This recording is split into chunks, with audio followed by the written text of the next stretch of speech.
my pleasure to welcome you again to Edo Executive Platform. Edo Executive Platform is a program that relates government efforts and activities in repositioning Edo State. To be honest with you, today's package promises to be very, very interesting. My name is Felix Usagede, and I have, as usual, a delectable lady in the house. It's another beautiful Saturday morning here in the heartbeat of the nation. Good morning and welcome to Edo Executive Platform. My name is Ingubo Sarah. And today, like my colleague said, it's going to be exciting. As today we are going to look at some of the ongoing projects of the Governor Godwin Obaseki led administration. All right, a lot is going to happen in the program today. Of course. We're going to be departing from the usual way of bringing you some news flash, but today we're going to be doing more projects, as Sarah has rightly said. And we have another distinguished personality in the house today, and he's going to be touching on activities of government holistically.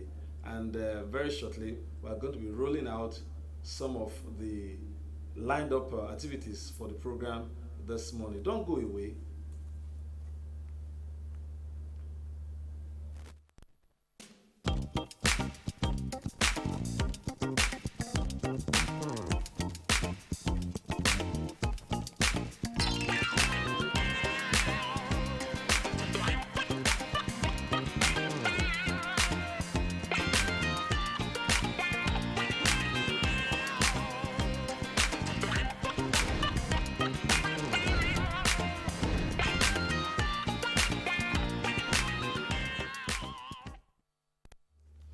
All right, a lot is lined up already, and we'll just go straight to the point. We begin to discuss them one after the other. You will agree with me that Edo State government is doing a lot in terms of infrastructure, in terms of road construction, talking about building lasting legacies. And we have quite a number of them. And today we have decided to bring to the fore some of these giant strides that the governor Godwin Obaseki-led administration, is embarking on. And we have the John Odigie Oyegun Training Academy. Sarah, if you look at that edifice, you will know that it's a massive one. What's your thought about that edifice?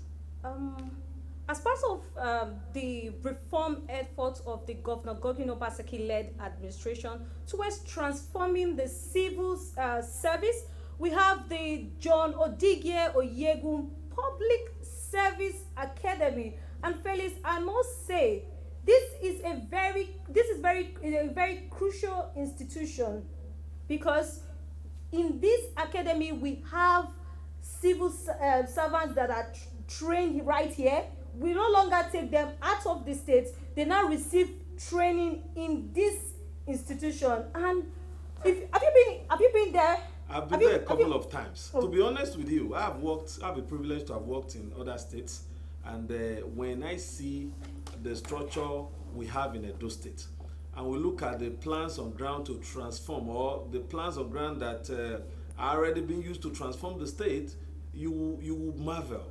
You work now with the fact that you have been trained to do what you have been employed to do. Unlike in the past, where you are asked to come to the public service sector, when you know next to nothing about. Now you are being equipped for the job ahead. I think this is good. And interestingly about this institution, an interesting fact about it is it has two large halls, about 118-seater each. It has two training halls, that is 58-seater each. Capacity. Capacity. It has a library. And of course, anybody can fall in, although we are not praying for that to happen, but it also has a sick bay. And one thing that everybody would like to know, which is, okay, with such facility, how is the government powering it in terms of electricity? It will also interest you to know that this John Odigie Oyegun Training Academy is powered by the Osiomo power plant. And it's a 24 hours service. Now, so there's light. Of course, for a building like this, or for a structure like this, if you want to make it more habitable, you just must have, adequate and regular Power. supply of Yes. power. Now, one thing that also interests me about this place is the space. It's you have a lot of space. You can park your car, and you feel comfortable when you are in that premises. And a lot of training is ongoing as we speak today. A lot of training is ongoing for members of cabinets, MDAs, civil servants. And guess what? There's this report. Right now, we now have a system whereby these MDAs have targets every week that they have to meet. Yeah. So the reformation by the governor Godwin Obaseki is so broad. Yes. And we have to give it to him for this John Odige Oyegu Public Service Academy. Just within the week, I remember the Ministry of Arts, Culture, Tourism and Diaspora Affairs, they had a training, they had a seminar, so to speak, now there. Of course, with stakeholders. Stakeholders, and a lot of people came, and for me, I think this is a new dawn in civil service sector in Edo State. Now we also have the Stella Obasanjo Hospital that is already ongoing. You're having an ongoing construction there to reposition the place. In the past, when you visit the place, you want to wonder if this is actually a government, an establishment. But today, when you go there, you look at the structures, you look at what is going on there, you want to wonder how is His Excellency able to do all this with meager resources. I think for me, it's something that we should visit and see how, if you have not visited the place, I think we urge you to go and see the wonders Governor Godwin Obaseki is doing there. Sarah, have you been there? Yes, I have.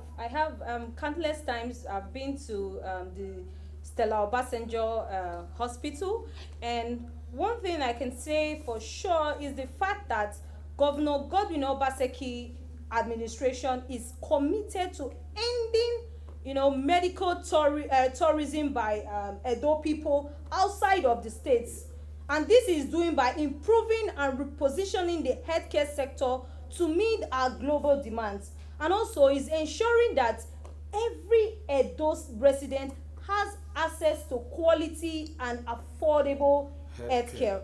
And what we are seeing today, let me digress a bit.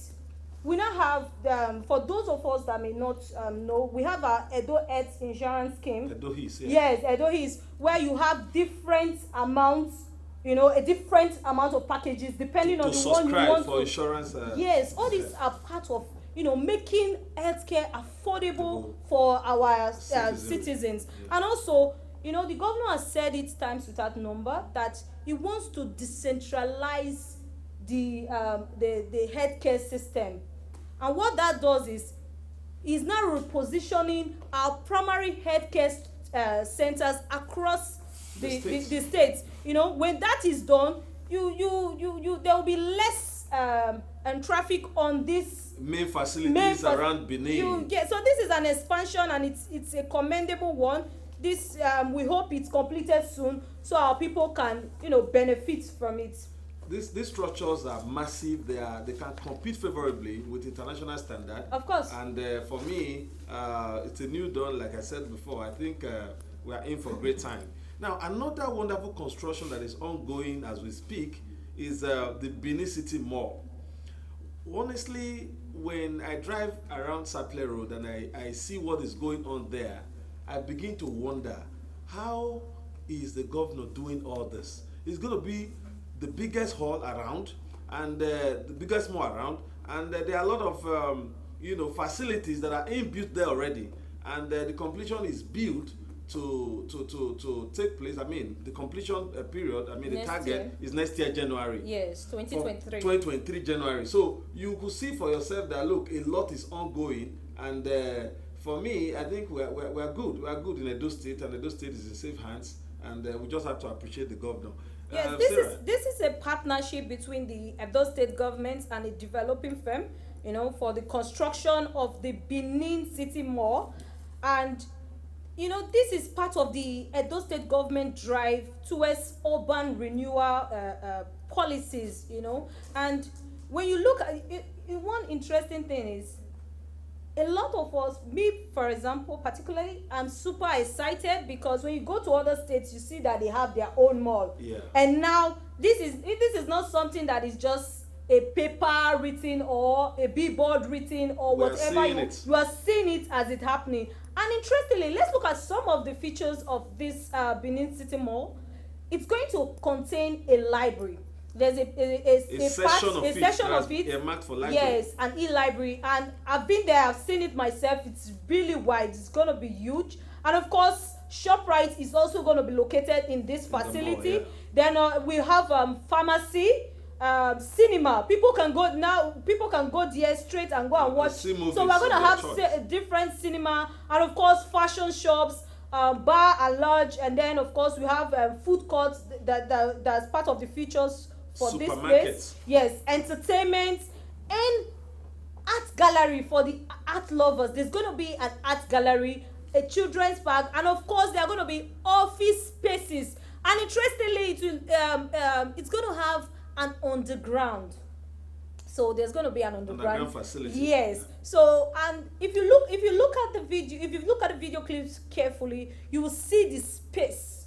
So it has a very huge space where cars can park right inside the facility. So this is a very commendable one, and hopefully it is scheduled to be completed in January 2023. So we hope that the government is able to meet up with that demands, and the contractors as well, they are able to meet up with the targeted day of completion. All right. I know a lot is being said, and we are seeing it for ourselves. These are not things you see on paper only. You drive around town, especially Sapler Road, very close to, before you get to Ewanta, where you are coming from the King Square, you will see to the right there, just by NPC, where this facility is located, and a lot of job, a lot of work is ongoing, and we're happy about that. Lastly, before we depart this very session, we are also excited about the ongoing construction of the Golf Mills, very close to the government house. The kind of structure that we are seeing these days in Edo State, it does appear to me that there is a shift from what we used to have. Ancient ways. Yeah. Now we are talking about modern structures. Yes, and more we are seeing digital these approach. things, and good enough, we have power that is already available to power these facilities. Of course. So we are in for a great time in Edo State, and I know this is exciting, and one of the essence of this program is also to bring you, to see some of these things for yourself, so that you can also know that something great is happening in Edo State.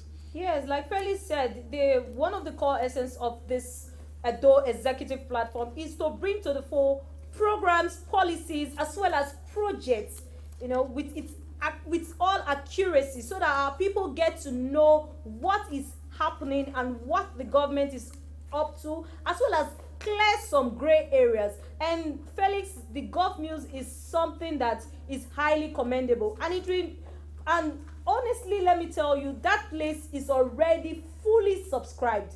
Wonderful. It's completely subscribed, and it has a 26 luxury apartments. We already highlighted that 24 hours courtesy of Osiomo. Power plant. Then the security has a 24-hour security, perimeter surveillance, and alarm system. It has a rooftop swimming pool, a world-class rooftop cafe, and we have service quarters, fully gated and secure community.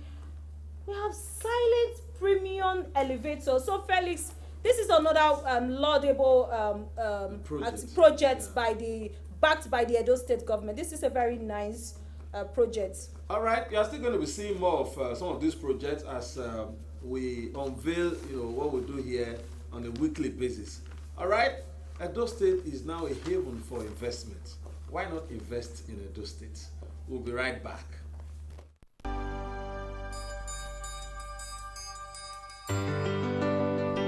Welcome to Edo State, a state well endowed by nature, Nigeria's new investment haven. Like no other state in Nigeria, huge investment potentials for local and foreign investors, encompassing agriculture, mineral resources, industrial development, and tourism. By its peculiar geographical location, Edo State, with 19,794 square kilometers, effectively connects the western, eastern, and northern parts of Nigeria. Its vegetation and location in the floodplains, rainforest, as well as the semi-deciduous savanna belts, gives it a huge landmass laden with vast cultivatable agricultural potentials, while its abundant inland water bodies, wetlands, and highly productive ecosystem is ideal for fishing and aquaculture.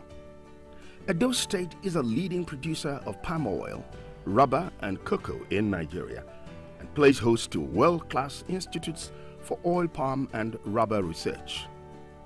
Arable crops such as cassava, rice, maize, groundnuts, plantain, cashew, sugarcane, pineapples, and tomatoes richly abound in Edo State. Edo is an oil-producing state with a sizable oil reserve and vast onshore natural gas deposits. It is home to one of the largest gas handling facility in West Africa, located in Ologbo, Ikpoboka local government area. The state is also endowed with a number of solid minerals such as limestone, silica sand, clay, gypsum, bitumen, kaolin, granites, marble, and gold.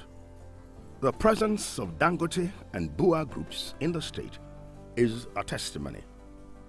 Believing that the private sector should drive development, the Edo State government is willing to partner with investors in all sectors, offering liberal policies on taxation and land acquisition.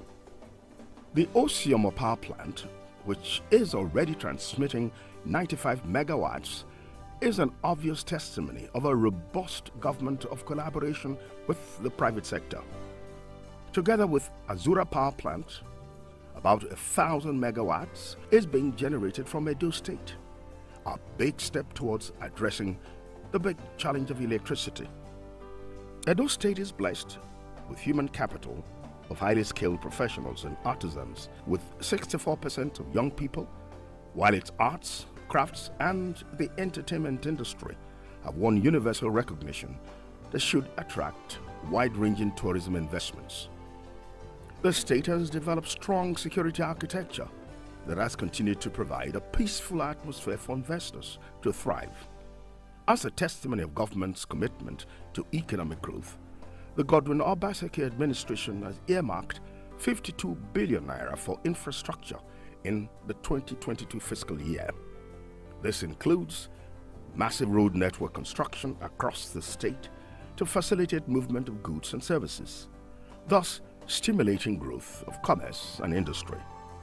The state has a state-of-the-art, the Edo State Investment Promotion Office, ESIPO, that facilitates investments to ensure investors have seamless process.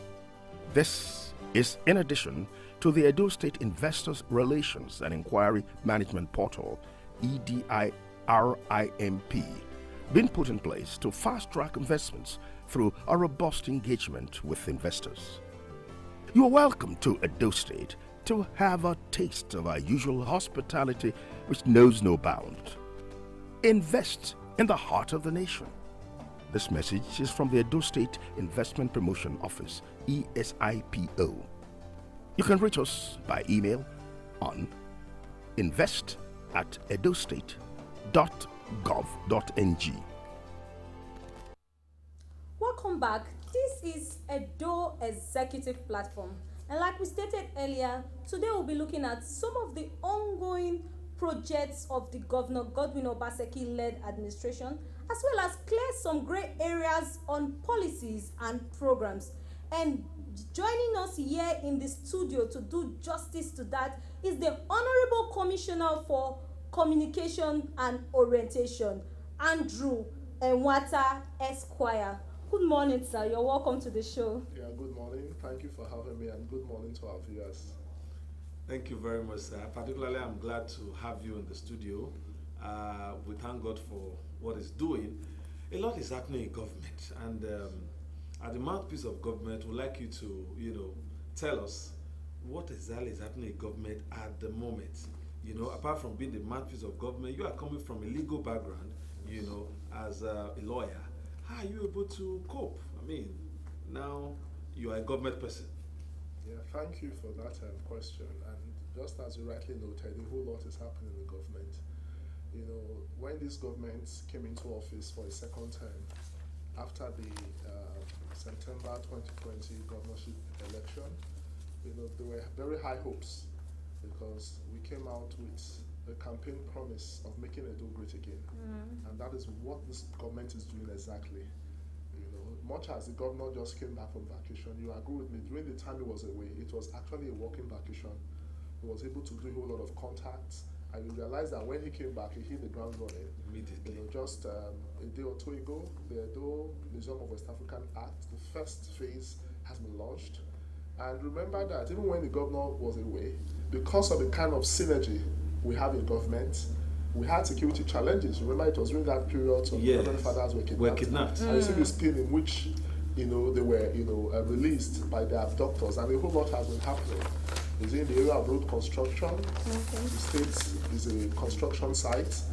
In the area of education, other state universities, their students are still at home. During this period, the governor was able to broker an arrangement for lecturers to come back. Some of the students who were supposed to graduate had graduated, and they are not sure of going for the NYC. You know, the health sector, there's a whole lot that we have done. And again, you find that every key driver of development begins with the economy. Yes. And you know that in terms of ease of doing business, Edo is one of the few states that guarantees ease of doing business. You know, the business environment, the access to capital, this issue of power, you know, our production center in Benin City around Sapler Road, 24 hours electricity. And just recently, the Edo State House of Assembly has passed our electricity regulatory commission bill. Okay. And of course, the governor will sign it in a matter of in a couple of days. No, talking about the that advantage bill. of that Okay. is that we now have an electricity market that is state controlled, not federal controlled. Oh, beautiful. I remember the Senate and the National Assembly have amended the Constitution to make this issue of electricity a concurrent matter Yes. that allows states To now have control over this issue of power generation, transmission, and distribution. Edo State had started this even before the National Assembly came up with that initiative. And of Okay. course, the House of Assembly received the alteration and has passed that particular alteration. So we expect that every other state will do the same, so that it now becomes a constitutional matter.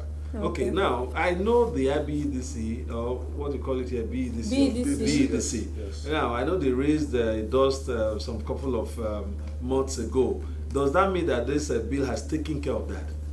Yeah, the bill has not just taken care of it, but it has re-emphasized the constitutional provision. Okay. It was there before, but there were some gray areas which this present constitutional amendment has resolved. Okay. Because I have even made that argument within the broadcasting sector, because when you look at item 66 of the first schedule, where you have the exclusive legislative list, Okay. the issue of broadcasting, for instance, the constitution is quite clear. It said broadcasting, television, wireless, other than states own broadcasting or television Outfit. that is to say that particular provision excludes state broadcasting from the control of the federal government. That is to say the National Assembly cannot legislate on state television and broadcasting. And that is why we have been engaging the NBC. When I became commissioner, those were one of the few things I spotted out, and we have already started engaging the NBC to explain that under a federal system, the federal government cannot regulate what we do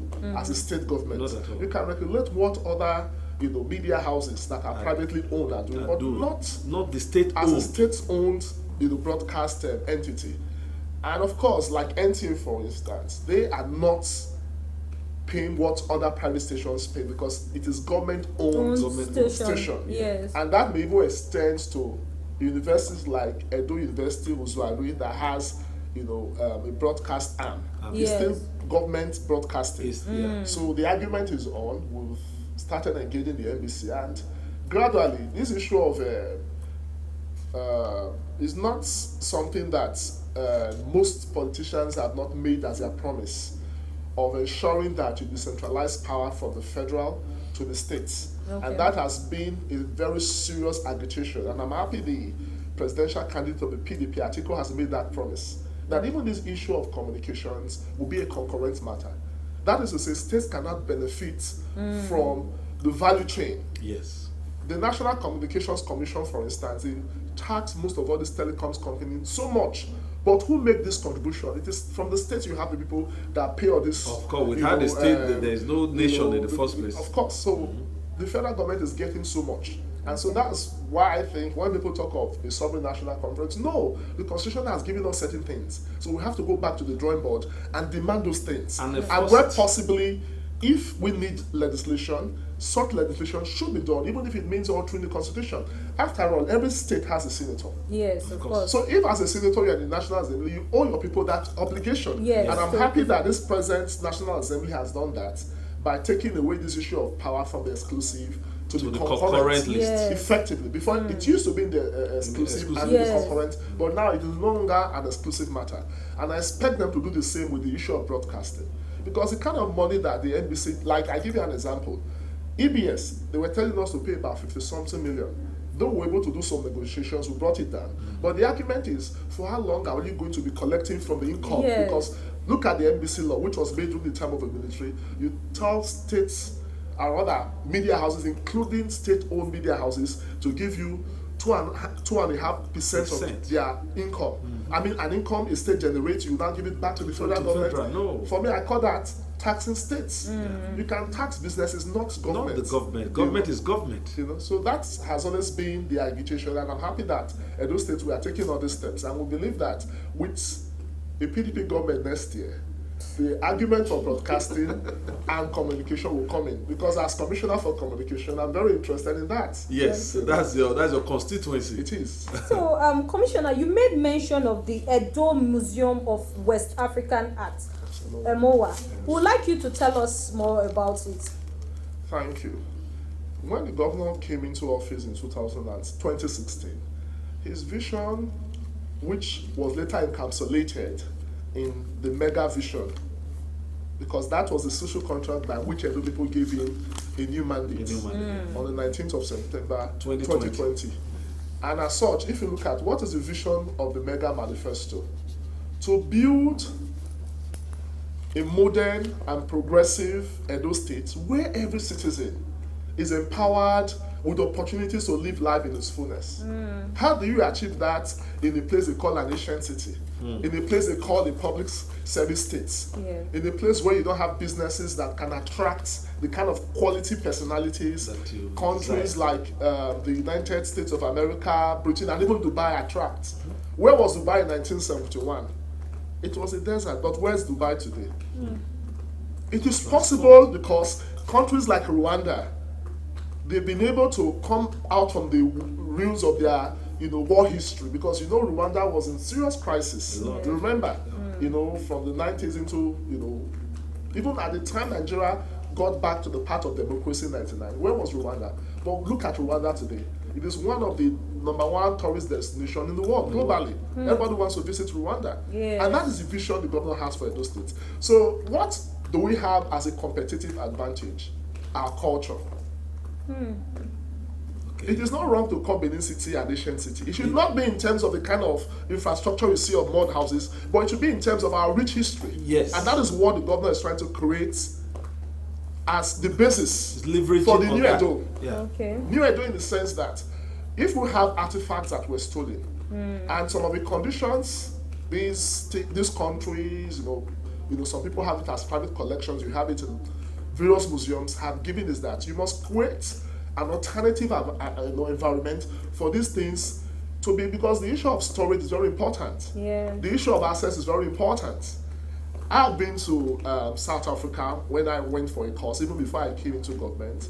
And what really attracted us was the apartheid history of South Africa. It may not be a good part of their history, but that today is one of the tourism potentials of that country, because people want to go to the apartheid museum. Yes. You still have relics of that thing. No family is claiming, or nobody's laying claim to those things. Nigeria played a major role. A very major role. And I know how much we spent. I got about 4,000 South African rand, Right. and I spent it there. Wow. Because there's a whole lot of benefits that it brings. Because the person selling food will benefit from it. Of course. The person selling, his bronze work. Because what was the situation in 1897 when the British invaded Benin City? We had various guilds. We had the bronze caster. We had those who were into, timber, furniture making and the rest. We still have those Yes. guilds.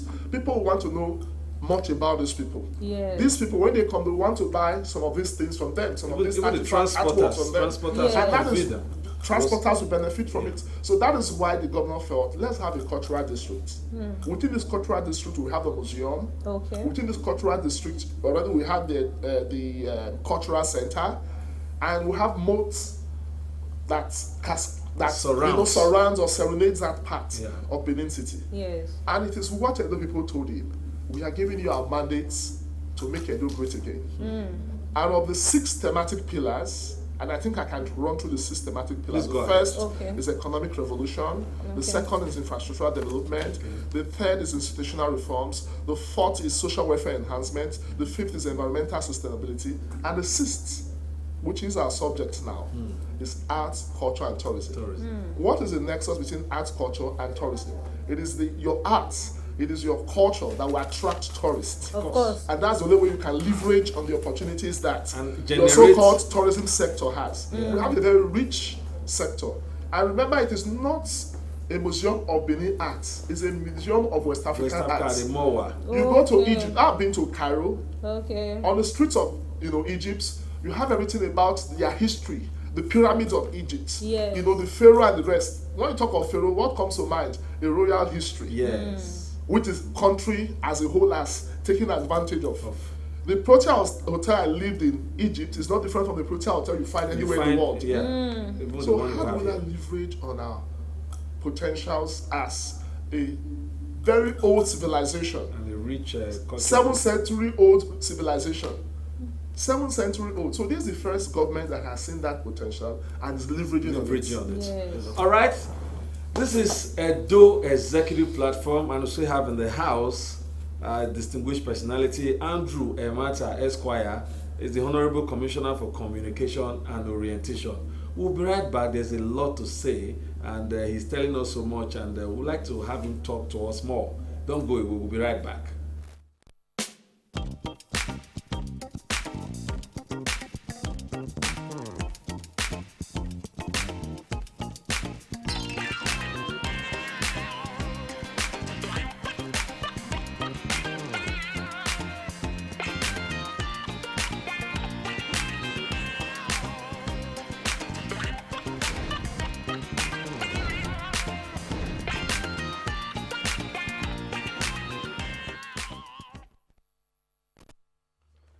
Okay, welcome back. This is Edo Executive Platform, and we have here in the studio the Honorable Commissioner for Communication and Orientation, Andrew Ewanta Esquire.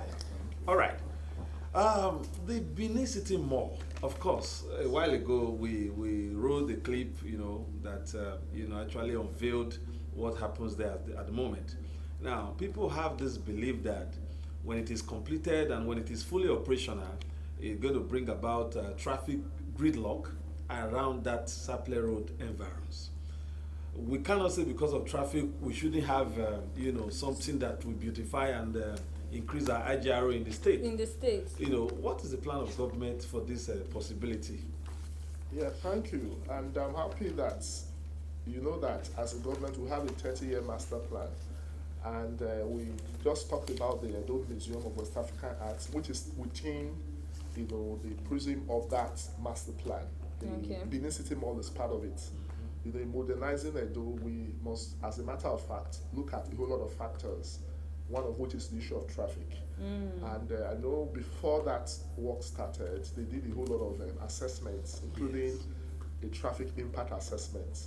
Okay. Just like the ones you have in Lagos, in Ibadan. Abuja, in Enugu, in Owerri, there's provision for what they call the traffic lay-by Okay. around that Yes. perimeter Yeah. between the NNPC and the entrance of that place. Yes. And that lay-by allows for traffic control, so that much as we are going to have traffic lights Yes.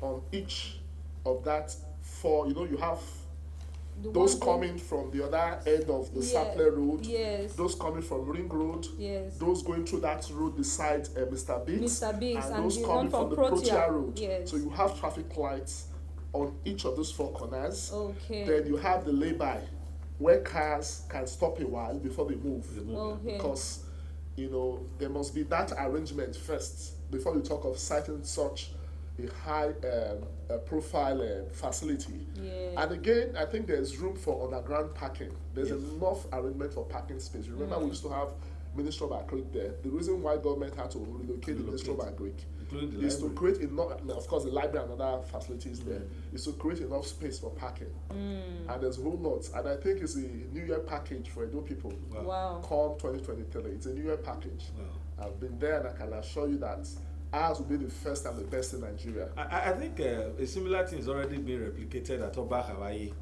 where you have the Central Park. Yes. There's always people around to control traffic. Yes. We want to believe that by the time the Benin City Mall is fully operational, we'll see a better traffic management. The transformation we are talking about, I know it cuts across the states, but what we have now is the Benin City Master Plan, 30-year Master Plan. Yes. What is government effort outside Benin City? I know we have a lot of development, massive construction in terms of roads and all that. Okay, in a nutshell, do we have any master plan for, outside Benin? Because they are also part of the state.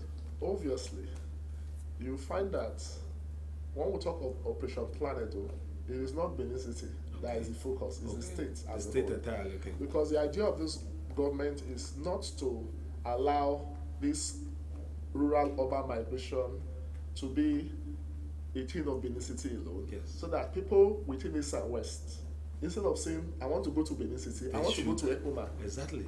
We have a university town there, and gradually Ekuma is becoming a city, Yes. right? You see, the governor has done that road that was long abandoned, the Umudumu road, that takes you to town, then that takes you to the village. Yes. And even you can get to Urekwe from there. Yes. And beyond that, when we talk of light up Edo, the street lights that you have in Benin City, you have it replicated in both Ekpoma and Auchi, and there's even plan to extend it to other places like Urumi, Ubiaja, and name it. So it is statewide. Okay. You look at most of the various towns in Benin City. I went to Abudu recently. I could not recognize most of the streets there. All the streets, virtually all the streets in Abudu have been tarred by this present administration. So the entire plan or the master plan cuts across the states. But because we want to use Benin City as a flagship, Point, yes. people talk so much of cities like Lagos, people talk about Calabar. Is it that in Cross River you don't have other towns? Yes. But you must start with your capital city. Of course. So that's why we are giving so much time to Benin, much as we are giving to other parts of the states. Okay. Because ultimately, the idea is not to allow Benin City to remain as an ancient city Yes. or as what people used to see it as, because that is what will attract your investments. Yes. And I must commend my colleague, the Commissioner for Arts, Culture, Tourism and Diaspora Affairs. Yes, He's please, doing a whole lot in right. trying to identify those specific tourist potentials. Yes, that's Tourism potential. So once you have those tourism potentials identified, government will create more development around those areas facilities. that will attract visitors. Drive people down. And that is how we can grow the economy, the various local economies of the various local governments. Okay. Commissioner, I would like to know about the physical planning laws. Okay, thank you. Just last ESCO, we, as an executive council, took the decision that the Attorney General should bring the law before ESCO next Wednesday, so that we can quickly look at it, consider them, move the, it's an executive bill. So when you have an executive bill like that, ESCO must give it an approval before it goes to the House of Assembly. Okay. For a very long time, our planning laws have not been reviewed. Even during the time of the military, nothing was done. So the idea is to have a new law that will take care of our planning needs. Okay. We all want to go to Abuja. We all want to go to Lagos because these cities were well planned. Well planned, yeah. And I'm happy that just recently ESCO approved, funds for a new town in Benin City around the Oba area. Okay. Because you find that most of these land speculators, they just build without getting approval. Oh. And when you look at the fines in the existing law, it's just like a tap on or a slap on the wrist. So we are going to have a law where if you are found wanting, you'll be prosecuted. Okay. And if you change the use of your premises For without, for commercial use. without necessary approval, you go to jail. It's because we don't have serious penal provisions that creates deterrence. That's why people That's do what what everybody, They they like. like, So we want to bring sanity back to our states. It is not just a Benin City thing. It is an Edo State thing. statewide. Wow. You go to some places, people build close to a waterway where you are supposed to have street lights, where you are supposed to have this. People just build anyhow. So the government wants to bring back order. And the only way you can assure order is when you have a law that brings some level of sanity Yes. to society. And I think this is one of the things that the law seeks to achieve. The mischief of people not doing things the right way. Okay. And that is one of the benefits that law brings. Another benefit is that because for anybody to invest, they want to know the quality of the kind of laws that you have. Okay. And this issue of enforcement. And I can assure you that a whole lot will happen once this law is passed by the Edo State House of Assembly. It's one of the achievements that this government, or one of the legacies that this government will be leaving behind. Okay. Just a quick one. We've seen the governor increase minimum wage of Edo workers, and also the implementation of the harmonized pension. So particularly, this question is coming for the judiciary. Yes. We are here, the government is set to, review the salaries of our judges. We'd like you to throw more light I think a on committee that. has been set up for it. Thank you. I think it was as a result of a decision of the National Industrial Court. Okay. The Senior Advocate of Nigeria went to court to ask for an upward review Okay. of the remuneration of judges, Okay. both federal and state judges, and the National Industrial Court.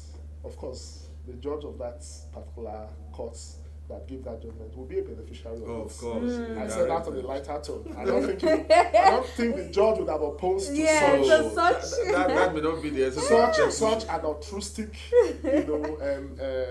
intention of the lawyer who brought that action, and the court gave certain orders at the RAMFAC, that's the Revenue Mobilization Fiscal and Allocation Commission that has that responsibility Okay. of fixing the remuneration of all public office holders, including judicial officers. Okay. That because since 2008, which is about I think 14 years ago, the salaries of judges have not been reviewed upwards. Oh. So, and having given that decision, I think it was what the governor felt was at that time imperative, because Okay. how do judges get their salaries? Their salaries come as a first line charge, from the Consolidated Revenue Fund.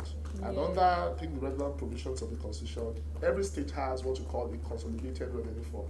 Okay. Much as it is the National Judicial Council that has the responsibility of paying judges, both federal and state, high courts, but it is from the consolidated revenue of the states. Oh. Those funds are drawn. So the Okay. governor, as somebody who has that mandate, felt there was need to have a discussion with the head of the judiciary in the state, that is the chief judge of Edo State, on the need for us to say, okay, assuming they say, because figures were given, like the CJN will be earning as much as 10 million monthly, Wow. and that includes a whole lot. You may say, wow, but when you look at the current exchange rates, as at today, dollar is changing Yes. 630 naira, because You're- these you're people, right. most of the things they do at times involves foreign travels. They go for conferences and the rest. So it's a full package. Yes. They have their security, they have their domestic staff. There's a whole lot. Remember what led to the removal of or rather, the reason why the CJN had to resign, because it was a welfare-related issue. Yes. Where the Supreme Court justices to have complained that they didn't have access to this, they didn't have access to that. And I think this issue of judges' remuneration will go a long way. And the only way we can make the judiciary to be independent and stay independent is if they have good remuneration, so that politicians will not influence them using third parties to reduce corruption in the judiciary. Reducement, to do away with the inducement. But my worry is this. You see, will this not bring about agitation from other quarters? I believe this should be a Lecturers are dialogue thing. asking. Lecturers are also asking. Yes. That, You that is know, that is my point. other Civil spots- servants have just been, I mean, they have just increased, the Minimum minimum wage. wage. That of pensioners, harmonized just recently. And now we're talking about judges. I'm not against it. I believe a workman deserves his pay, especially when it has to do with, a body as such. To do away with inducement, like Welia said, they need it. But my own is, all these things, we could go the way of dialogue, underground, for instance, so that should not continue I to. think we should get one point clear. Just like those in the executive, remember judges, they occupy a special position. A judge is like a state lawmaker. I mean, at the level of the state high court, a judge is like a state lawmaker. Yes. At the executive arm level, like a commissioner. Yes. Right? But when you look at the responsibilities attached, the figures that the court approved, that is why, as a government, the governor has said he will set up a committee made up of the executive and the judiciary to now have a common ground. Edo State was not one of the parties to that suit, but because it is something that involves the salary of judges, which the state has a responsibility for. The state may be compelled to implement, or maybe swayed to implement, right? You may not necessarily be a party, but you feel these judges, like their federal counterparts, they need some form of review in their salaries, so that they can stay independent, so that they can do what the Constitution has empowered them to do, to serve as the last hope of the common man. And as such, because we have a governor that listens, we have a governor that wants to give a human face to governance and those that operate in government. Remember, we are the very first state, and we're still the only state that put our minimum wage at 40,000. While others are struggling to meet up with 10,000. There was no law that says we should do it. There was no court order that said the governor wanted to just look at the economic realities of the time. And it is not different from what is now saying about the welfare of judges.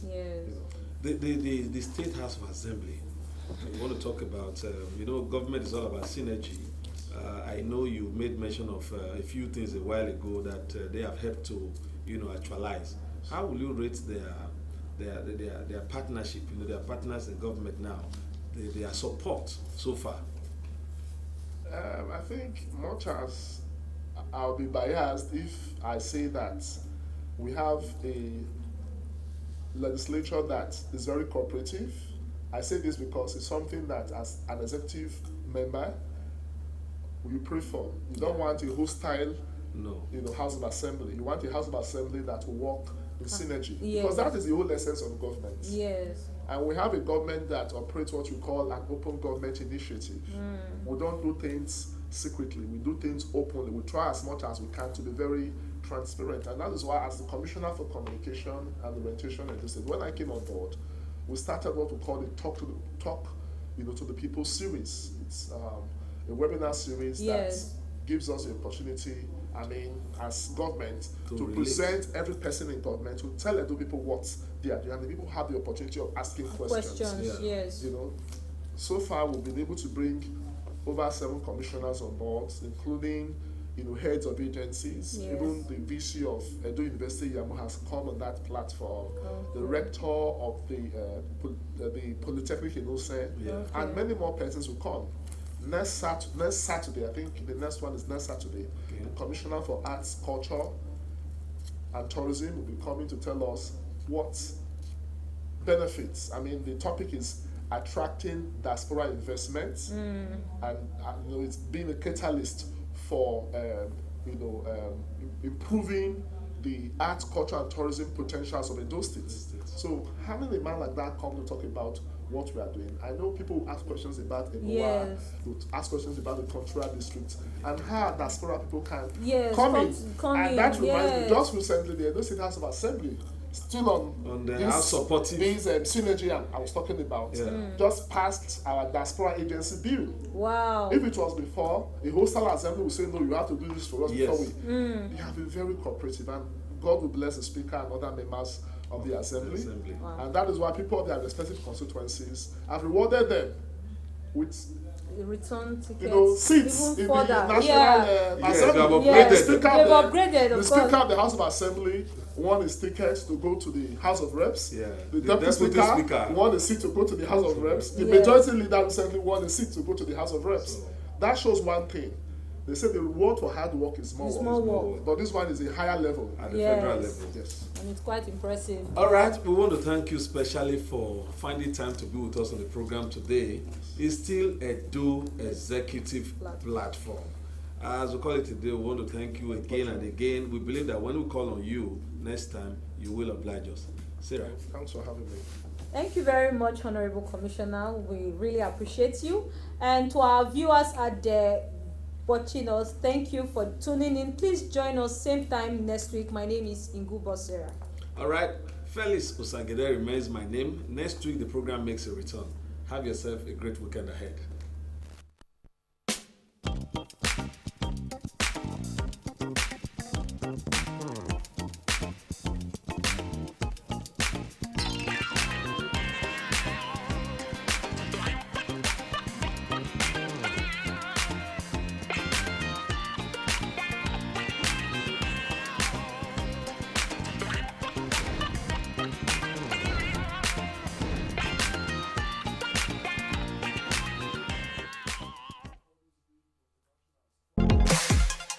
This is EBS TV Reloaded. The other stations are tuned in too.